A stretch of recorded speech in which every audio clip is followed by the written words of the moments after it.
Hello guys, welcome back to my YouTube channel inside materia. I hope आप सभी अच्छे होंगे, स्टडी कर रहे होंगे। तो गाइस, आज की हमारी मेडिसिन है एथ्यूजा साइनेपियम। तो गाइस, ये जो एथ्यूजा साइनेपियम मेडिसिन है वो चिल्ड्रंस की मेडिसिन है, डेंटिशन पीरियड की मेडिसिन है। जब बच्चों के दांत निकल रहे होते हैं ना, उस समय की मेडिसिन है ये। इसमें क्या होता है कि ये मेडिसिन उन बच्चों के लिए होती है जो बच्चे मिल्क डाइजेस्ट नहीं कर पाते, किसी भी फॉर्म में मिल्क को डाइजेस्ट नहीं कर पाते हैं।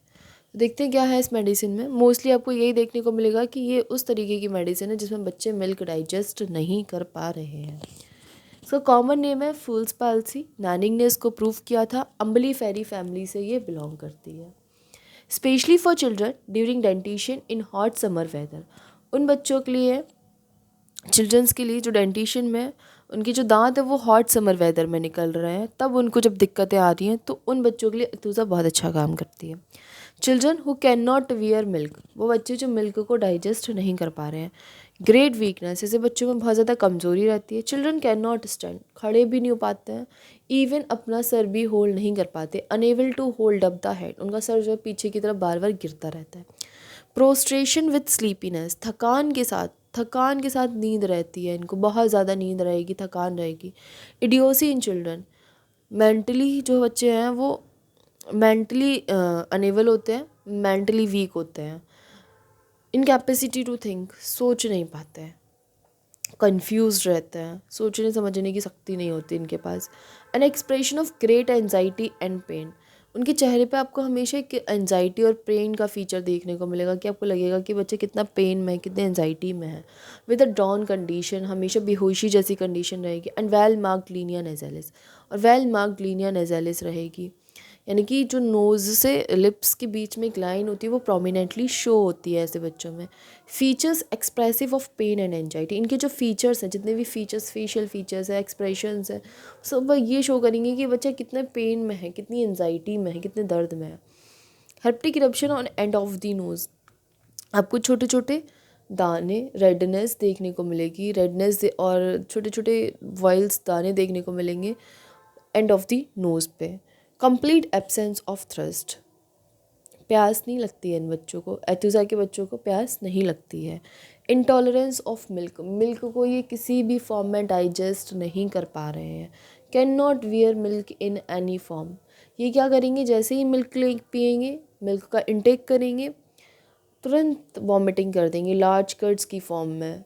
जैसे ही इन्होंने मिल्क लिया वैसे ही वॉमिट कर देंगे। देन वीकनेस कॉजेज ड्राउजीनेस, और उसके बाद इनको क्या होगी, वीकनेस होगी, थकान होगी, ड्राउजीनेस आएगी, बेहोशी जैसा फील होगा। इंडाइजेशन ऑफ टीथिंग चिल्ड्रन, जिन बच्चों के दांत निकल रहे हैं उनमें इंडाइजेशन की समस्या देखने को मिलेगी एथ्यूजा के पेशेंट में।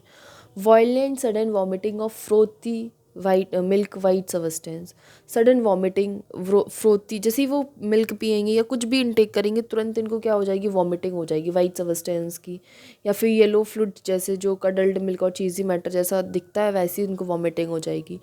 Regurgitation of food an hour और सो आफ्टर ईटिंग, जैसे ही वो कुछ खाएंगे उसके 1 घंटे में उनको क्या हो जाएगा, उनके मुंह में बार बार जो उन्होंने खाया है वो बार बार उनके मुंह में बार बार आएगा, उसको रिगर्गिटेशन बोलते हैं। तो बार बार उनके मुंह में आएगा, जिसकी वजह से उनको क्या होगा, कोपियस ग्रीनिश वॉमिटिंग होगी। Epileptic spasm with clinched thumb, मिर्गी के दौरे पड़ेंगे। एपिलेप्टिक स्पैज्म का मतलब होता है मिर्गी के दौरे, तो मिर्गी के दौरे पड़ते क्लिंच्ड थंब, इनकी थंब जो होती है, जैसे हम लोग का नॉर्मल हाथ ऐसे होता है ना, इनकी थंब कैसे हो जाती है, ऐसे हो जाती है। ठीक है, कैसे हो जाएगी, ऐसे हो जाएगी, इसको क्लिंच्ड थंब बोलते हैं। रेड फेस, लाल चेहरा पड़ जाता है। आईज टर्न डाउनवर्ड, इनकी जो आंखें हैं वो नीचे की तरफ झुक जाती है। जनरली क्या होता है एपिलेप्टिक स्पैज्म की कंडीशन में कि आंखें जो है हमारी अपवर्ड डायरेक्शन में हो जाती हैं, लेकिन एथ्यूजा के पेशेंट में जो आईज़ हैं वो नीचे की तरफ डाउनवर्ड कंडीशन में झुक जाएंगी। प्यूपल फिक्स्ड हो जाएगी एंड डायलेट करेगी।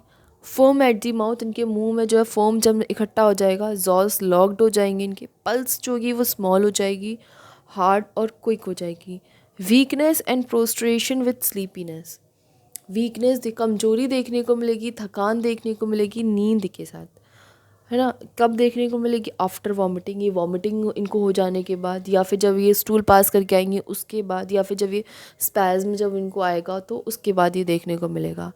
एग्रावेशन क्या है, आफ्टर ईटिंग और ड्रिंकिंग, कुछ भी खाया, इन्होंने कुछ भी पिया, उसके बाद इनको तुरंत एग्रावेशन देखने को मिलेगा। एग्रावेशन आफ्टर वॉमिटिंग करने के बाद इनको एग्रावेशन होगा। एग्रावेशन आफ्टर स्टूल, एग्रावेशन मतलब प्रॉब्लम इनकी बढ़ जाएगी खाने के बाद, पीने के बाद, या फिर वॉमिटिंग करने के बाद, स्टूल पास करने के बाद, स्पाज्म के बाद क्या होगा, इनकी प्रॉब्लम्स बढ़ जाएंगी। तो ये था हमारे एथुसा साइनेपियम के बारे में। आई होप आपको एथुसा साइनेपियम समझ में आई होगी। किसी को किसी भी तरीके का कोई डाउट है, कोई क्वेश्चन हो, तो आप मुझसे कमेंट सेक्शन में पूछ सकते हैं। आई होप आपको वीडियो पसंद आई होगी। अगर वीडियो पसंद आई हो तो like, share and subscribe. Thanks for watching.